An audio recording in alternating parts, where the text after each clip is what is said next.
We are live, and welcome and hello everyone.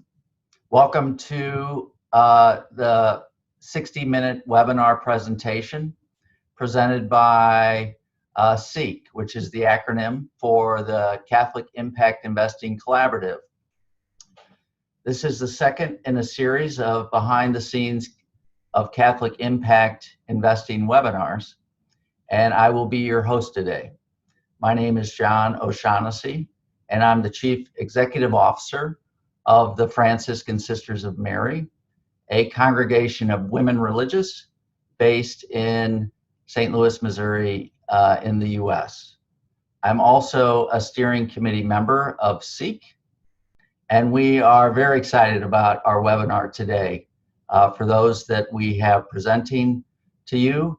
And also we have 75 people signed up from 8 countries across the globe. So this truly is a global event.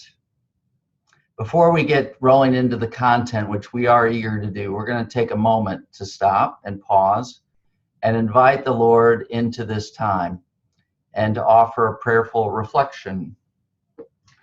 So, and I would invite you right now to also sort of sit back and offer this time up, this next 60 minutes, to be truly present in the moment, and I'll allow the Lord to lead us. So this, I picked this up and found out about this Catholic writer. His name's Brian Doyle, and I was just intrigued by this reflection. Unfortunately, Brian died at the age of 60 this past year, and but he left some lovely things. This piece is called I Believe.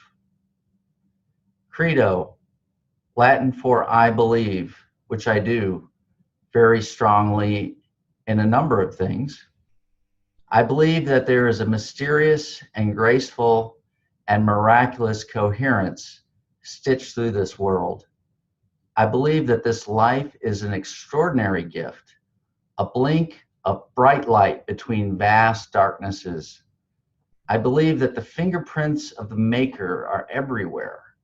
Children, hawks, water. I believe that even sadness and tragedy and evil are part of that mind we cannot comprehend, but only thank. A mind especially to be thanked, oddly, when it is most inscrutable. I believe that children are hilarious and brilliant mammals. I believe that everything is a prayer. I believe that a family is a peculiar and powerful corporation, lurching toward light, webbed by love, a whole ridiculously bigger than its parts. I believe additionally that friends are family. I believe that love is our greatest and hardest work. So Lord, at this moment, we do take time to invite you into this time of ours, that it will be yours, whatever you want it to be, and that somehow this community, this global community, right now, connected as we are, will be a peculiar and powerful corporation, lurching toward light, webbed by love, a whole that is ridiculously bigger than its parts. So this we pray in Jesus' name. Amen. All right, well, we are ready to get into it now. And the bulk of our time, the next 45 or 50 minutes, will be focused on the Congregation of Christian Brothers European Province and their journey down the path of impact investing and fossil fuel divestments. Once we cover that, we'll finish up with a few minutes, a couple of updates, CIIC updates, and give you some ideas. If you're interested in getting more connected in Catholic Impact, we'll have some possible steps for you that we'll share, and then that will be our time. So I'd like to introduce a fellow steering committee member of CIIC, Jake Barnett. He is an institutional consultant with Greystone Consulting. Jake is located in Chicago, and he will cover with you a little bit why at CIIC we really value this tenet of sharing stories. He will also introduce our very special guests. And then when it comes time, he'll help moderate the Q&A before it all comes back to me. So Jake, welcome, and you are on. Thank you, John, and thank you for that prayer. I'm going to keep my comments brief so we can spend the bulk of the time with the two presenters. But to give a little bit of background as to what we are trying to accomplish with these stories, the goal of CIIC is really pretty simple. It's to expand impact investment amongst Catholic institutions. And the reason for that is to ultimately to have a positive impact on people and planet. So John, as he shared previously, is going to leave this conversation with some next steps of how to get more involved, how to take additional steps on your own impact journey. But I just encourage you in the next 30 minutes as you're listening to this story to think of ways in which this might help inform you furthering what you're doing within your own institution to align your investments with your values, whatever that looks like. We are going to have about 30 minutes from Ian and Brother Edmund, at the end of which we will have some time for question and answer. But they've also both made themselves graciously available to answer any questions and have follow-on conversations regarding how different institutions can further that journey for themselves. So this is really a way in our mind to leverage this really exciting conversation around having positive impact through the resources that we as investors have been privileged to either steward or to invest. So with that said, I'm happy to hand it over to Ian Halstead and Brother Edmund Garvey. These are, Ian is the Associate Director from LP and Cantor Fitzgerald, who was the guidance for the Christian Brothers European Province, Congregation of Christian Brothers European Province. And we have Brother Edmund here with us as well to tell the story of the institution themselves. And rather than give a lengthy introduction, let me just say that this is actually our first international story ever featured through CIIC. And for me personally, a very impressive story regarding the rigor with which they have instituted this throughout their entire investment portfolio, with some very exciting metrics on the back end, showcasing how they've actually moved the needle more deliberately and more thoroughly towards a reflection of their values. So excited to hear more.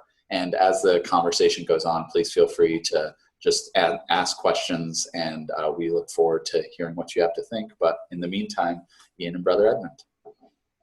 Good afternoon, everybody. Ian Halstead here, and Brother Edmund here beside me from a not so sunny Dublin afternoon.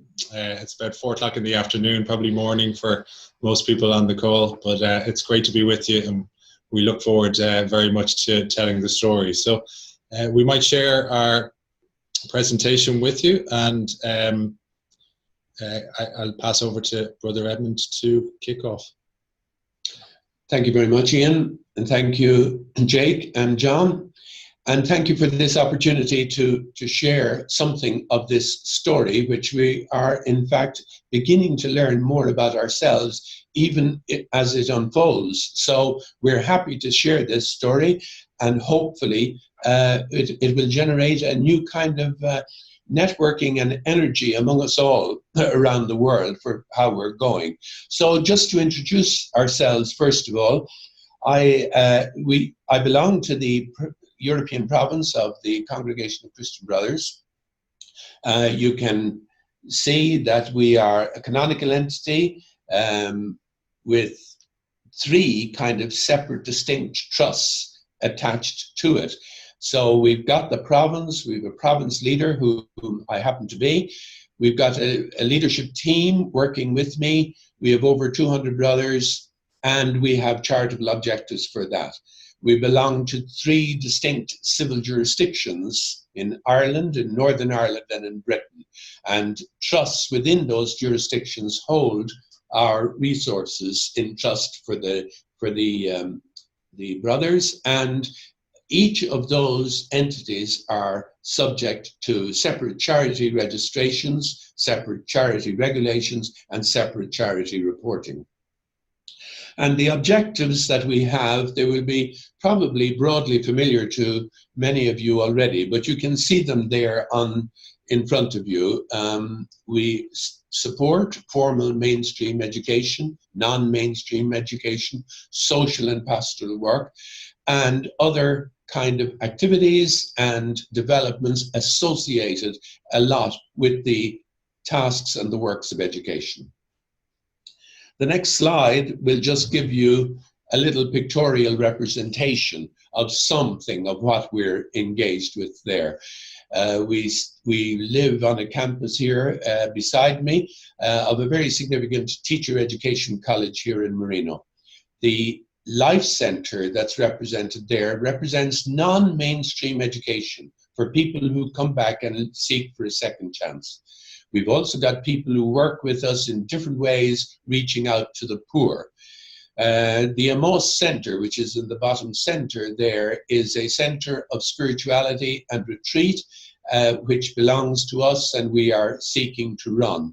And then one of the really terrific activities we have among young people, just not without mentioning them all, is what we refer to as the Edmund Rice camps, because this involves young people reaching out to less advantaged young people in different parts of Ireland and the UK. So we do seek to make an investment impact with the resources at our disposal. And some of this rolls out of congregational chapters, international gatherings of brothers that took place in 2008 and in 2014, when we began to adopt as a blueprint for ourselves, making a response to our times, reflecting on how does one be brother in the world today. And a crucial thing for us is that very first sentence of the third point. It is the agenda of the world that sets our direction in mission. And so we need to listen to the world today. And as we listen to the world today, one of the people that we listen to, particularly in recent times, is Pope Francis, and particularly Pope Francis in relation to his call to and leadership to the whole question of climate change and how that is a significant challenge for us in the world today, and especially for poor people, because it is the poor of the world who are most likely to be most critically affected by the impact of climate change. And just this week, now you're looking at a slide there, Laudato Si, this is what he has said in his great encyclical on the whole thing of climate change. But just this week he said, climate change is one of the most worrying phenomena our humanity is experiencing. And his Cardinal Secretary of State said that the Holy See would work for further action to support the world's great environmental warriors. That's an interesting phrase, great environmental warriors. It's something of the measure that I think the Holy See places on the importance of not just looking after our humanity, but looking after the whole of our environment. So how do we do this?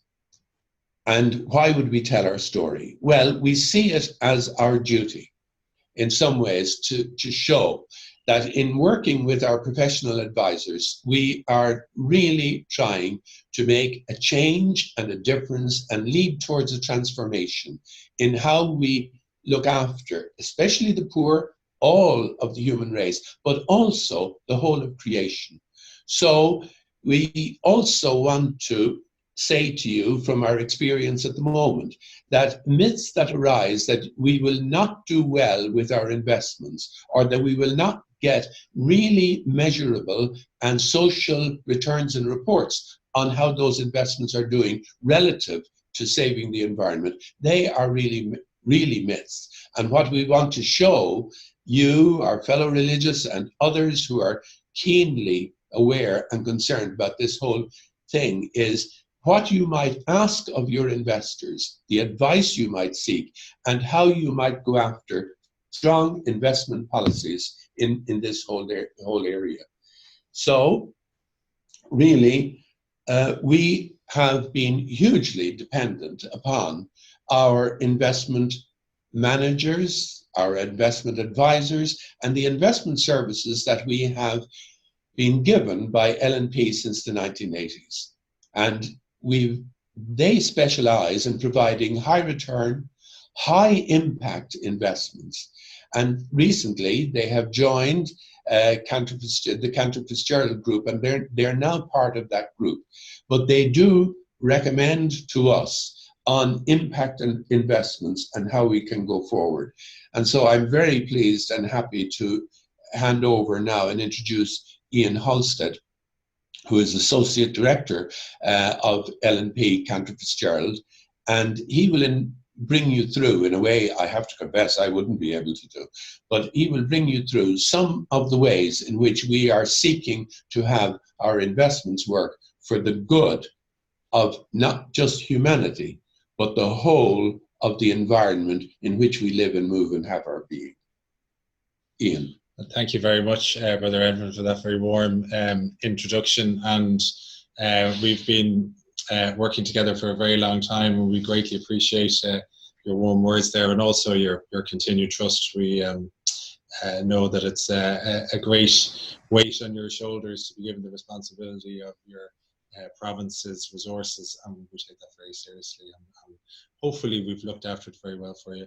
We also understand what you are trying to do in the world, with the impact that you're trying to have, and we're very cognizant of that with your investments, and have always factored that into the investment recommendations that we have given you, and have sought out impact investments that will also provide a good return as well.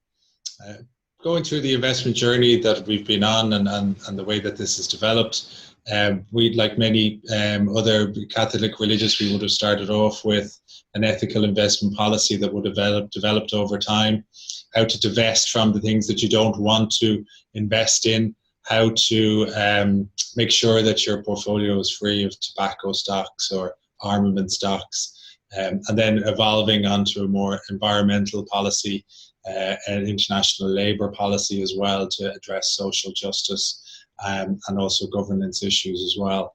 And then in later years, we went on to a more positive screening type of investment. Can we recommend, can we locate things that are more of a positive impact style investment, but also maintaining the strong investment returns? And then as we've developed that further, and as we've worked further through that process, we've been able to measure the impact from the divestment and investment policy and provide that to you. And hopefully that's been a good source of indication to you that you are having a positive impact, not only through the presence you want to be in the world, but also through your investments and the resources that you have. So the start of that journey really on the positive impact side, on the impact investing side, was in 2007, where we recommended and you kindly invested in 3 different investments. The first one was a World Microfinance Fund that targets investment in micro entrepreneurs in the developing world. And effectively they do that by lending some money to very small credit unions or community-based banks in the developing world, and they lend that onwards then to the micro entrepreneurs. And the impact statistics have been fantastic. 17 million people have been reached by those banks that have been supported by the fund, and the fund itself has directly reached nearly 1 million and about 150,000 employees as a result of that lending, and very much targeting female lending, which is something that we'd be very pleased and find very positive, particularly in those countries where they are trying to develop and encourage a stronger presence and a stronger set of rights for women, that they can have that access to funding so that they can develop their own businesses. We also recommended investment at the time in a clean technology fund, and then something more local here, a venture capital fund that supports businesses in Ireland, and a large number of businesses actually in Dublin, in our own city as well. So that's worked extremely well from an impact viewpoint, and also from a performance viewpoint as well. Our next stage then, we moved on in 2009 after the success, and after that it bedded down and we saw that things were going very well, and we recommended Zambia forestry project. When we were first looking for impact investments, I suppose the world was quite a different place at that time. It was very, very difficult to find impact investments of a nature that would provide a good return as well. So we were, we wouldn't like to say we were a lone voice in the wilderness, but we were certainly struggling to find people to partner with. And what we tended to do at that stage was we set up our own investments. So the Zambia Forestry Project is an example of that, where we would have pooled investors' money similar to the European province with similar goals and put together our own forestry project, just largely due to the lack of potential positive impact investments at that time. We also recommended investment in a solar infrastructure project, forestry funds, and again, we were very interested in solar in and around that time, and we would have recommended our first solar investments. No solar funds that we were able to access, but we did find a group that were looking to raise money for a set of solar projects that they had set up in the UK. In fact, we were the first to put some money with that particular group, and it's a great success story, and I think it's a fantastic thing to be able to say, to demonstrate the power of impact investing, that very small group of people have now gone on to become the largest manager in the UK of solar assets. So there's 3 or 4 solar funds now, but these are by very much the largest. And it's very unclear whether they would have gone on to do that without the support of Brother Edmund, the European province, and like-minded investors who provided that lighthouse, that pathfinder investment for this type of investment back at an early stage when other investors didn't really want to go near it. And that's probably a great example of how Catholic religious and religious people and investors of conscience can make an impact in the world. It's not necessarily about the quantum of money. It's not necessarily about how much you put in. And people sometimes say to me, oh, we're only a small investment relative to large investments. The difference you can make as a pathfinder, as somebody who wants to shine a light on the way that other investors can follow, is absolutely enormous and should never be underestimated. So just to take a little bit of look in more detail at those investments, I'm not the best photographer in the world, so please forgive some of the photos are not great, but these are real life shots we took of the project during the years that we were there. The project went out in 2009, purchased a tract of land in Zambia, and eventually that grew to 500 hectares, about 1,300 acres of trees planted. There was a farming project put in alongside it as well. The two of them dovetailed together very well. And there was a lot of deforestation of the local area as well, because local people coming and taking the wood for charcoal. So any of the forestry thinnings or things that were done as part of the charcoal, as done as the forestry operations, the waste wood was used in a charcoal business to supply to the local community as well. As I mentioned, the agricultural business was set up. 150 people were employed, and this project has since ended, but it's an example of how much impact you can have in a relatively short period of time. The forestry and agricultural operations were sold to a UK group who've now really taken that onwards. When we first went into this part of northern Zambia, we were the first farm in that area.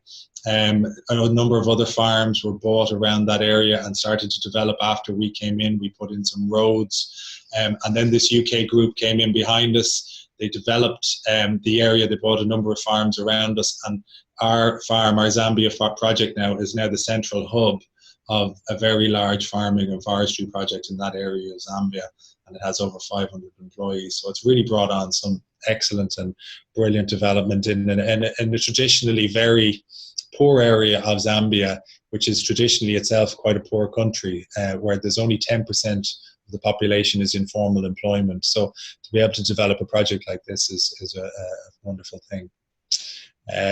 On the environmental impact side, the plantation forestry sequesters about 30 to 50 times of natural woodland. Academic studies have shown that. So the carbon sequestration was absolutely brilliant during the tenure of the project. 200 tons of CO2 was sequestered per annum, per hectare, for a total of about 500,000 tons by the plantings in total during the tenure of the project. And It's great to see the people working in the local economy. So one of the things that we would have had at the start of the project was the concept of work. Wasn't particularly, a job where you turn up week in, week out, wasn't particularly familiar to the people. So bringing them in, giving them a sense of community within the project, giving them uniforms, for example, they were really took to the whole process and were delighted with it, and really became a part of the project and what was going on within the project. Housing was built for the people who wanted to live on site, who didn't want to travel, and they could move their families in as well. So we show here an example. When we first arrived, there was a number of families living near the site who wanted to become workers. You can see them on the left. After about a year, the housing was built on the right, which is fairly modest by Western standards, but nonetheless a huge advance on where they were. And we took quite a bit of advice on it as well, and generally small steps. So if you build a huge 4-bed mansion, for example, they're probably going to be very uncomfortable in that. So we've advanced the housing, and it's great to see further shots of what the UK Agricultural and Forestry Group have done. They've developed further housing on the site as well, which is great. The vegetable gardens for the workers and their families were provided as well. So the vegetable seeds, the know-how for growing, and people were able to cultivate their own vegetables using the resources and the finances of the project to improve their diet and have a better standard of living. And also boreholes were drilled on a number of different places around the project for families that they could use, so that they would have access to clean drinking water, which seriously reduced the incidence of infant mortality in the area as well, which was a great benefit on the social side. Looking at some other projects then that we had done around that time, this is a UK university and town library that was built as part of a social infrastructure project. So the Christian Brothers were very heavily involved with that, along with a number of other LMP clients, and it's still going extremely well.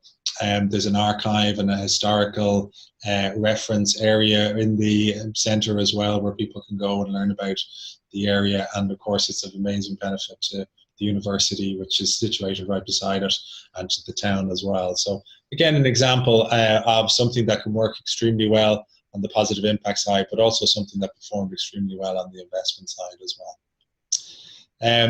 We had also, as we mentioned, done a UK solar income project. This is a picture of the project on the Isle of Wight, and we've since, as I said, that project became the cornerstone and moved into a UK fund, and that UK fund manager has since become the largest manager of solar assets in the UK. But the fund itself has some great statistics, some great tons of CO2 offset, some excellent energy provision statistics as well, as providing a very good return for the brothers so that they can carry on their own charitable objectives as well. One of our favourite funds, and I believe it's something that's referred to quite a bit by CIIC as well, and CIIC have mentioned it a number of times, but we genuinely think it's a fantastic fund, and probably one of the best investments we'll ever do is a global renewable energy fund that targets different sub-funds within the developing world in Latin America, Africa, and in Southeast Asia. It's been investing for about 5 or 6 years now. It's going very, very well. And it's got some absolutely phenomenal impact statistics associated with it. Because of the nature of the investment manager of this fund, they're known for being extremely difficult people to deal with by investment managers, basically because they leave no stone unturned. They do fantastic due diligence, and people know that once these guys invest, then you're onto a very good thing. They really do catalyze a lot of other money to go in behind them and with them as well. So as a result of that, they've catalyzed, or they've incentivized over €1 billion to go into these sub-funds that they're investing in. They've invested in 48 renewable energy projects. They've generated 4.3 million megawatts of renewable power per annum at full tilt for the projects, and they're offsetting 14 million tons of CO2 equivalent, which is extraordinary statistics for the impact that's been achieved out of this fund. Provides 3.7 million households with electricity, many of which may not have had electricity without the presence of the development of this fund and how they're developing electricity markets in these target countries. Nearly 1,000 jobs created, 25,000 hours of training provided. And it's essential to point out as well just the value of what this fund is doing, because if you look at where the energy demand growth is going to be in the world in the future years, it's not going to be in Europe, it's not going to be in America, it's going to be in the developing world.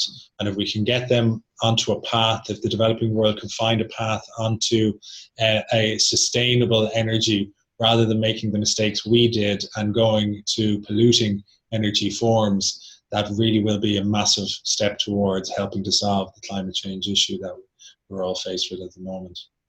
The Global Renewable Energy Fund, you can see here is some photos of the wind projects and the solar projects that they've set up in Africa and India as well. Another thing that we've done, and we're very excited about this, is a green impact loan that we've provided to a charity here in Ireland who have come across this new way or come up with this new method of charitable giving. They just carry out their charitable giving as they do in the normal way. So they took a loan from the Christian Brothers and other LMP clients. They've purchased solar lights, helped to build efficient cooking stove, and repaired water points in their areas of activity in Zambia and in the Horn of Africa, so Eritrea and Ethiopia. And that money has just been given away, but how the investors will get a return from that is that there is a very strong environmental benefit from each of those three things. So people normally in that part of the world will use kerosene lamps, very inefficient, burn a lot of kerosene for not an awful lot of light. If you can provide them solar lights, then automatically that reduces the kerosene usage and therefore has a strong environmental benefit. The efficient cooking stoves use approximately 1/3 of the charcoal of the normal cooking methods in these countries. They're very much locally sourced, built from local produce, built in a way that the people can understand, repair themselves, and very much have the people's buy-in when they receive these cooking stones. Very important not to give them something that they won't want to use, and as soon as the charity goes away, they'll go back to cooking in the normal way. And that has verifiable reductions and massive reductions in the charcoal use in the areas where they've done. And then water points is really something we take for granted in the developed world, having water on tap, but the huge amount of water points have been under disrepair or have fallen out of usage in Ethiopia and Eritrea in particular. And this fund has gone and repaired those water points so that the people don't have to walk and then boil dirty water to make it safe for drinking. And again, a very strong environmental benefit from that. Because of those strong environmental benefits, the charity is then able to generate carbon credits on the voluntary market and say, we have saved X amount of carbon dioxide. We would like that to make that available for sale. And large developed world corporations then like to go out and say, for example, with Toshiba, they like to say, we have offset the carbon in the making of this photocopier. And they do that by buying carbon credits on the carbon market. And this means that they're able to sell the carbon credits and repay the loan and return the money to investors with a return on top of that as well. So it's all working extremely well. They've deployed all of the loan already into the Horn of Africa and in Zambia, and they've sold the first year's carbon credits as well, which is great. So they're proving the concept that it works extremely well. They're going to make a return of money to investors shortly. They're going to use a lot of the money to follow on into projects as well in the first couple of years and further expand out the projects that they're doing. So it's all going to plan. The one bit that we hadn't anticipated, so carbon credits run for 7 years and normally you sell them year to year to year. But because of the strength, because of the social benefits, large European corporation has said, we don't want your carbon credits for 1 year, we'd like them for the full 7 years. So they're actually way ahead of where they were thinking on the sale of the carbon credits. So on a financial investment side, this investment is working extremely well. What we really got involved in this for, and what attracted Brother Edmund and the province to it, was the impact that it has, though. And this is a very, very small investment that was made, but it's affected nearly 140,000 people. It's providing 300 million litres of clean water per annum. The charity were telling me that out of all of the water points in Eritrea, approximately half of the boreholes and water points were broken before this fund came in last year. They have now repaired all of those water points. So they've literally gone out and repaired half of the water points in Eritrea. I thought that was just a staggering statistic, and it's brilliant to think of what an impact that's having on people's lives. Just even thinking of people trudging all that way, 6.9 million hours of hours saved in collecting the firewood and the water, and 178,000 euros worth, about $200,000 worth of money saved. Might not sound like a lot to you and me, but in that part of the world, that has an enormous impact. 220,000 tons of CO2 and 40% reduction in waterborne disease. 220,000 tons of CO2 has been saved as well. So truly a great development and a truly great project for a relatively small amount of money. So with the backing of Brother Edmund and his blessing, we've gone out and we've had a further discussion with Vita, and we've been talking to this Irish charity and saying, if you can do this with a small amount of money, what could you do with a much larger amount of money? They've come up with a lot of different ideas on this. The carbon market is due to expand massively, and I'm not too sure if you may have heard, but the airlines, the international airline industry, have decided to join the carbon market. So the voluntary carbon market is now going to expand by about 3 or 4 times over the next couple of years. So there's a huge opportunity to further develop this, and we're in discussions about a follow-on investment, and we hope that our investors will support us on that. Because if we can do this with a small amount of money, we're really excited about what might be possible with a much larger fund. It's very important for us, and we very much like to report back to Brother Edmund and our investors on the impact that this is having. We know from the statistics and the discussions there that we are having a strong impact, but we really like to measure that. We really like to be able to say, yes, we are having an impact, and here's the proof. So we go out to an external agency, we run all the investments through that, we parse and review all the investment reports from all of the managers, and we're able to say for every million invested, in comparison to an average portfolio of equities and bonds, a typical L&B investor like Brother Edmund and the province are able to invest their portfolio but have 1/3 of the carbon emissions of a normal portfolio. And we're looking at some new investments before the end of the year, particularly investments in carbon sink type investments that will be able to reduce that to or below 0, and we're very excited about that, because I think it'd be a fantastic thing to be able to say that we invest in lots of different companies, we invest in lots of different impact projects, but the sum total of that is we are actually drawing carbon out of the atmosphere rather than putting carbon into the atmosphere from that activity, and that really would be a fantastic thing to be able to say. Fossil fuel reserves is another key thing that we would look at then. You'll see here from this chart, the average portfolio is in the red, and our clients, like Brother Edmund, would be in the blue. Now, there's no problem with the screen or anything like that. There isn't actually any blue bars there. The reason being that we have gone fully fossil fuel free across all our portfolios. So for anyone who's thinking about going fossil fuel free or has made the pledge and is wondering how to do it, there are funds out there, there are plenty of investments out there. It is absolutely possible to go fully fossil fuel free, and this is the statistics that we want to continue to see and report to our investors, that you have no reserves at all of coal, gas or oil within your portfolio or owned by any of the companies within your portfolio. The other key thing as well, if you want to have a positive impact, it's great to be able to divest from fossil fuel companies. It's a brilliant signal. It's a great thing, particularly if you make that knowledge available to the world and say, we're divesting, we think you should too. But the other side of the coin is you want to invest in the climate solutions. You want to be able to say, yes, we are investing in these things and we have a measurable impact from it. And the key metric for us is how much renewable power is being generated from your portfolio. We're delighted to be able to report that the Christian Brothers portfolio produces 30 times the renewable energy of an average balanced portfolio, and that's the kind of impact that we want to see from the investments that we're making.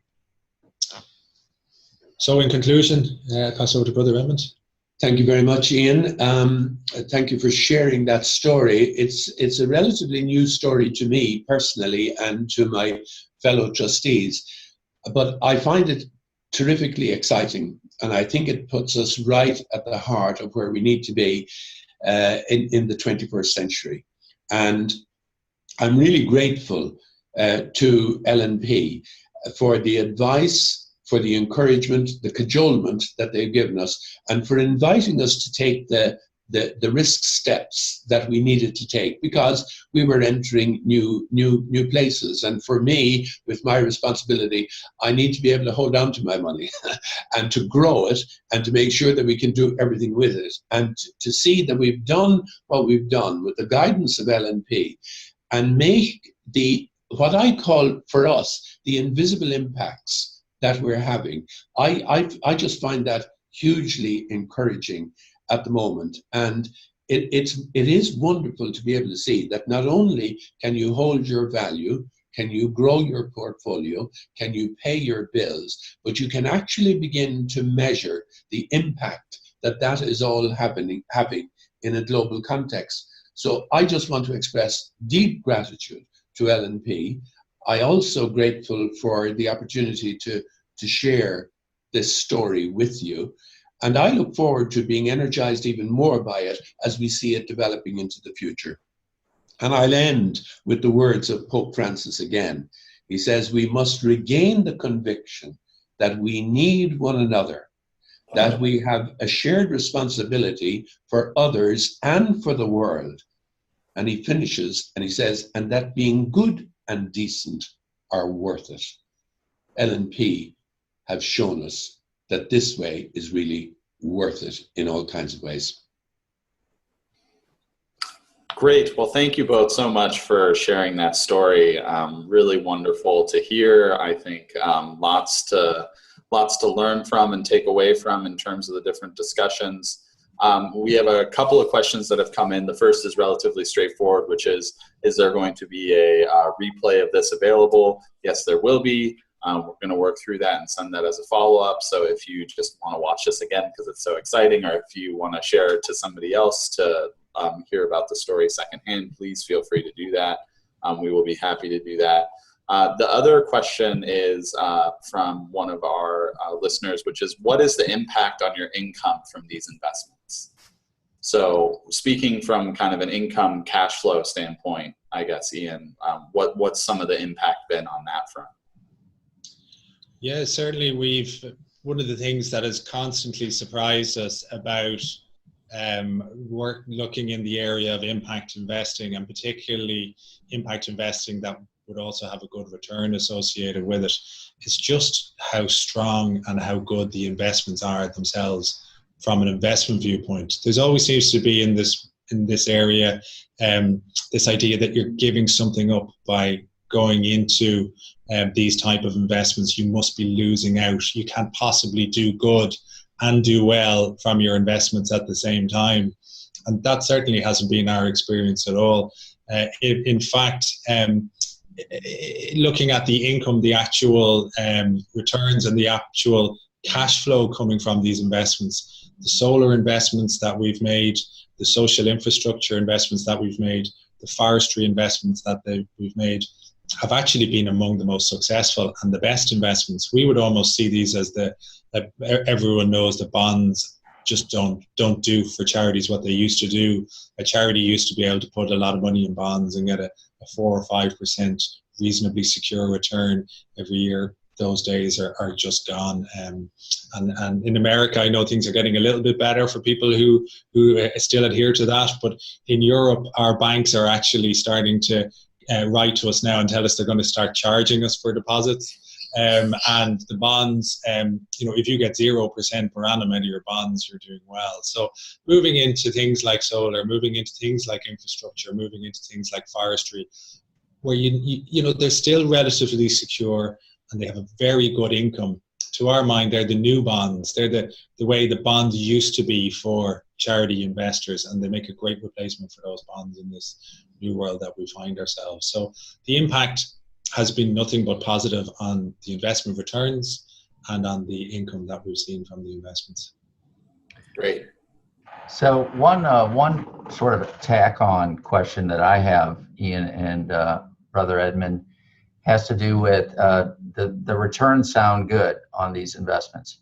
What are some of the issues? Are you facing any issues around liquidity of these investments? Are these, given that some of these are private, how do you factor that into your overall investment program? Yes, it's a very good question. Certainly back in the early days, so our 2007 investments, 2009 investments, they were almost exclusively private, because we were looking at, as I said, we weren't the lone voice in the wilderness, but we were very much, we really struggled to find other people who would partner with us or would come in with us to do these type of investments. So really the private investments was the only route to get access to these type of investments. But when we roll on about 10 years from then, there's a new range of investment funds that have now become available. We're just running the rule at the moment over a global renewable infrastructure fund that invests in America and Europe. It'll have a very large market cap. It'll be listed on the stock exchange. You can buy and sell those shares every day. So the liquidity concerns have almost entirely faded on these type of investments over time. We still think there's a value. There's obviously a better investment return associated with private investments, otherwise no one would do them. So there is still a place for some private investments within a portfolio, but the whole idea that impact investments, you have to go private, has really gone now at this stage. There's just a large number of listed, available on the stock exchange funds that you can now go into that have these very strong positive impact associated with them as well. Great, thank you. Got another question, and this I think is a really interesting one. Is LMP supported by any NGO for the implementation of the projects in the Global South? If this is the case, are there specific criteria for the partnership? And to just kind of broaden out that, I would be curious to hear you've talked some about the idea of, engaging with the community to learn more about how to appropriately implement some of these projects. So if it wasn't an NGO, kind of what did that partnership, what did that engagement look like in other circumstances? Yes, it's a very good question. Yeah, in a lot of the cases, we would partner with NGOs.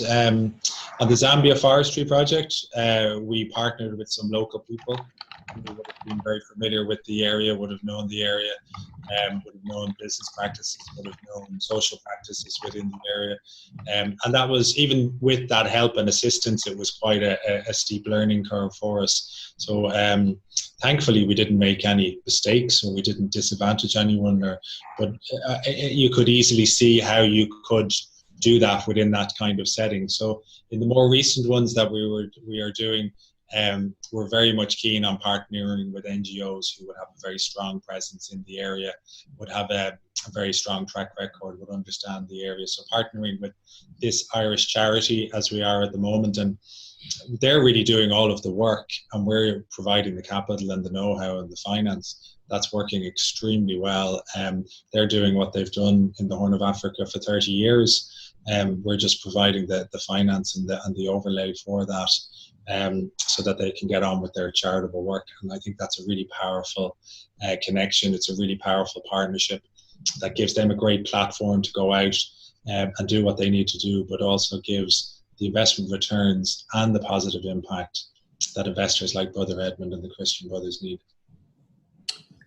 Brother Edmund, for your journey as a religious, what advice would you have to other either staff people or leadership that might be listening to this call about how to effectively take that leap, how to get comfortable and make their ensuing investment committees and staff comfortable with really making as progressive and robust a commitment to this space as you all have? Well, what advice would I have? I would say that from our experience, listen very carefully to your financial managers, your investment managers. Listen to the kind of advice that you're getting. Pay attention to whether you're getting any suggestion or advice about moving in the direction in which we're moving. And the other advice I would have is that if you're getting advice to turn and move in this direction, our experience, as I think I've probably said already, but our experience would show us that it has in fact been a great advantage to us. It's not only been a financial advantage, but I think it has been a huge ethical and moral advantage to us, whereby we see impact which is beyond the financial and is largely invisible to us, but it's there and it's growing. So I would say listen to your investment managers. If they're turning up with suggestions and advice, pay attention to it, because it is advantageous, even financially, but I think it's advantageous in all kinds of other ways. If you're not getting suggestions and advice in that way, I think one of the learnings for us now would be to keep pursuing the questioning of our investment managers to see, is there further that we can do?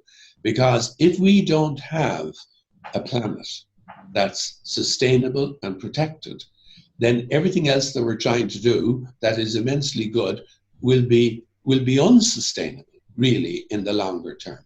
So we've got to really change our mindset and our consciousness about how we are in relationship, not just with our finances, but with the whole of the planet and the whole of humanity. And this is the God-given thing that we've been given. I wonder if I could just do one quick follow-up to that, Brother Edmund, and that is, what sort of internally, what is your structure like for making decisions around moving into impact investments, for example? We're seeing that that's a struggle for a good number of groups that might have investment committees, but really are very hesitant to consider anything that might sort of be in the realm of private investments, or those that might have ESG or even divestment possibilities, thinking out of hand that those are automatically going to be concessionary in terms of returns. So how is it in your group? What sort of structure do you have for considering changes to policy? Well, I mean, in each of the sectors that I described for you at the beginning, each sector has its own set of trustees, whether it's in the Republic of Ireland, Northern Ireland, or England. And the trustees receive regular reports from our advisors and from our investment managers. And we meet from time to time with the investment managers. And then we go back to our advisors, we question the reports, and we analyze them. And the trustees have to make the judgment calls on the basis of the advice that they receive. It's not solely my task or responsibility. I simply chair most of these bodies, but I have a number of trustees around with me. But on an ongoing basis, then, we're monitoring, again with the help of our advisors. We're always seeking their help, their expertise, and their suggestions going forward. But it's the trustees who make the decisions about how do we move. I'm not sure if that exactly answers your question. Yeah, that does. Thank you very much. So we are just coming up to our last 5 minutes of the conversation. There are a couple of questions that are floating in, and we will be happy to connect those moving forward, but we want to make sure that we stay on time and give some time for wrap up. So I just want to take a moment to thank Ian and Brother Edmund for all that they've done and for sharing their story with us. Certainly found it to be an impressive story and a very strong story. If we did not get to your question today, or if you have any follow-up questions for them, please do not hesitate to reach out to myself or John or the email info@catholicimpact.org. Ian has graciously made himself available, and anything that he is not able to answer, he's happy to rope in Brother Edmund to the conversation, so we hope to keep it going. But I'm going to hand it over to John just to give us a final closeout and some updates on CIIC. Great, and thanks from me as well for the really informative, timely, and valuable materials that you presented, Brother Edmund and Ian. Thanks so much. A couple of quick updates. We have, I'm going to back up. So two updates for CIIC. One is that there is a new publication that was issued and released just yesterday, prepared and authored by Troicare in Ireland and the Global Catholic Climate Movement. It is entitled Ethical Investments in the Era of Climate Change. So this is really I have read it.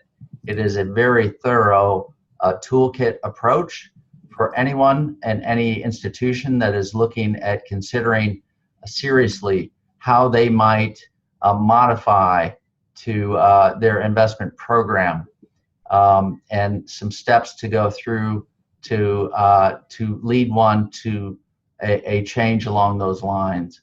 So I strongly recommend you can get this from, if you go to the Global Catholic Climate Movement website, you can download it from there. We also have a link at catholicimpact.org, that's CIIC's website. If you go to the resource section, that will take it to you as well. We also are very pleased to announce an addition to CIIC's steering committee. That is Matt Ziegler, who is with Catholic Charities USA, and he is their Senior Director for Impact Investing and Social Entrepreneur, a wonderful addition to our now 6-member steering committee. Welcome, Matt. A few things, if you would like to get more connected into Catholic Impact, one great way to do this is to go to the CIIC website, actually the homepage, and at the bottom you can put your name and email address input that, and you will receive all future updates that come from CIIC, including news about future webinars, postings to our website, including stories. We expect to have around 6 stories posted to the CIIC website, new ones next year. Tell us your story. We'd love to hear from you about what it is that you see happening, and with the idea that others could benefit and learn from your experiences. So, and again, reach out about your own impact journey. And if you'd like to get even more involved with CIIC, there is room on our 2 subcommittees, the peer-to-peer, which is how we communicate with others, largely through our website platform, and also a membership outreach committee as well. So again, you can do that through the info catholicimpact.org web email address, or to Jake or I individually. And just spread the word. If this is something that you found valuable today, just let other people know about it. Let them know about our website and where you can sign up. So with that, we are right at 59 minutes. And so again, thanks to Brother Edmund, Ian, Jake, and all who signed in. We look forward to seeing you the next time, and have a blessed day and a blessed weekend. And thank you very much. Have a great day.